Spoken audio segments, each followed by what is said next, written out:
এই বছর যেটা আমি বলেছি ইতিমধ্যে যে আমাদের সার্বিকভাবে কত ঘুষ লেনদেন করতে হয়েছে এবং এই জরিপের যে মেয়াদ সেই মেয়াদে সেটা আমি রিপিট করছি না।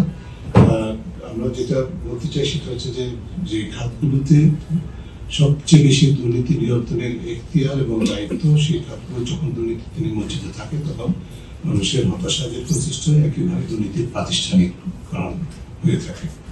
আরেকটি বিষয় সেটা হচ্ছে যে আমাদের তুলনামূলকভাবে যারা সুবিধা বঞ্চিত জনগণ, গ্রামাঞ্চলের জনগণ তুলনামূলকভাবে শহরাঞ্চলের তুলনায় বেশি দুর্নীতির শিকার হয়েছে। একইভাবে যারা প্রতিবন্ধী বা পার্সনস উইথ ডিসেবিলিটিস তাদের ক্ষেত্রে এবং অন্যান্য যে যারা ডাইভার্স পপুলেশন আছে বা বিভিন্ন ভাবে সামাজিকভাবে এবং অন্যান্যভাবে যারা ডিসক্রিমিনেটেড বা ডিসএডভান্টেজ কমিউনিটি তাদের ক্ষেত্রে দুর্নীতির প্রভাব যে প্রভাবটা তুলনামূলকভাবে বেশি পড়ে সেটা আমরা দেখতে পাই। মূলত এই বিষয়গুলো। আর আমরা আরেকটা বিষয় যেটা লক্ষ্য করেছি, যদিও যে সমস্ত খাতগুলোতে ডিজিটালাইজেশন হয়েছে অর্থাৎ তথ্য প্রযুক্তি ব্যবহারের মাধ্যমে সেবা প্রদান প্রক্রিয়া শুরু হয়েছে, সেখানেও কিন্তু মিশ্র চিত্র আমরা দেখতে পাই। তার অন্যতম কারণ হচ্ছে সেখানে কিন্তু ডিজিটালাইজেশনের বা তথ্য প্রযুক্তির ব্যবহারের পুরো ফলাফল আমরা পাচ্ছি না, বেশিরভাগ সুবিধা পাচ্ছি না। যদিও কোনো কোনো ক্ষেত্রে কিছু কিছু অগ্রগতি দেখা যায়, দুর্নীতি মানে কিছুটা নিয়ন্ত্রিত হয়েছে বা কিছুটা ঘুষ লেনদেন কমেছে কোনো কোনো খাতে, কিন্তু সার্বিকভাবে সেটি বাস্তব প্রতিফলন দেখা যায় না। তার কারণ হচ্ছে পুরোপুরি ডিজিটালাইজেশন প্রতি যা বোঝায় বা তথ্য প্রযুক্তির প্রভাব সেটা অনেকটা উদ্দেশ্যমূলকভাবে সম্পন্ন করা হয়নি। এই খাতে উদাহরণস্বরূপ একটা প্রসেস একটা প্রক্রিয়া পর্যন্ত ডিজিটাইজেশন হয়েছে, কিন্তু পুরো যখন ডকুমেন্টটা কালেক্ট করতে হয় সেখানে আবার সেবা প্রদানকারীর কাছে যেতে হয় ইত্যাদি কারণে ডিজিটালাইজেশনের পুরো ফলাফল আমরা পাচ্ছি না। এখানে সম্ভাবনা থাকা সত্ত্বেও সুফল পাওয়া যাচ্ছে না। 2.2% মুক্তিযোদ্ধা কোনো না কোনো ভাবে দুর্নীতির শিকার হয়েছেন। যারা ঘুষ দিতে বাধ্য হয়েছে তাদের 77.2% মতে ঘুষ না দিলে সেবা খাতে দুর্নীতির শিকার হতে, ঘুষ না দিলে সেবা খাতে সেবা পাওয়া যায় না, তারা ঘুষ দিতে বাধ্য হয়েছে।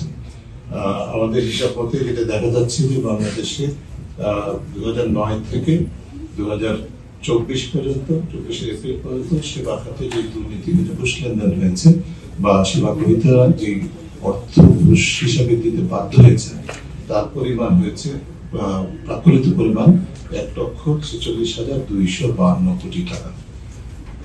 এই 2009 থেকে 2024 পর্যন্ত সেবা গ্রহীতারা সেবা নেওয়ার ক্ষেত্রে 1,46,252 কোটি টাকা ঘুষ দিতে বাধ্য হয়েছেন। 86% খানা কোনো না কোনো দুর্নীতি বা অনিয়মের শিকার হয়েছে। বিআরটিএ থেকে সেবা নিতে গিয়ে 85.2% খানা এবং আইন শৃঙ্খলা রক্ষাকারী সংস্থা থেকে সেবা নিতে গিয়ে 74.5% খানা কোনো না কোনো দুর্নীতি বা অনিয়মের শিকার হয়েছে। সার্বিকভাবে 50.8% খানা সেবা নিতে গিয়ে ঘুষের শিকার হয়েছে। গ্রামাঞ্চলে 52.4% এবং শহরাঞ্চলে 47.4%।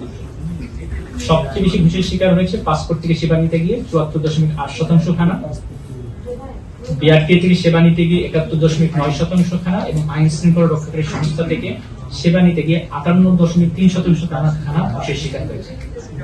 এরপরে রয়েছে বিচারিক সেবা, পুলিশ সেবা, ইসলামী সেবা।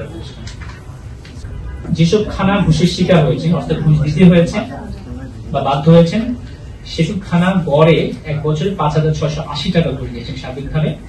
গ্রামাঞ্চলে সেবা গ্রহীতারা গ্রামাঞ্চলে খানা হচ্ছে খানা প্রতি 5,090 টাকা এবং শহরাঞ্চলে খানা প্রতি 7,086 টাকা ঘুষ দিয়েছেন।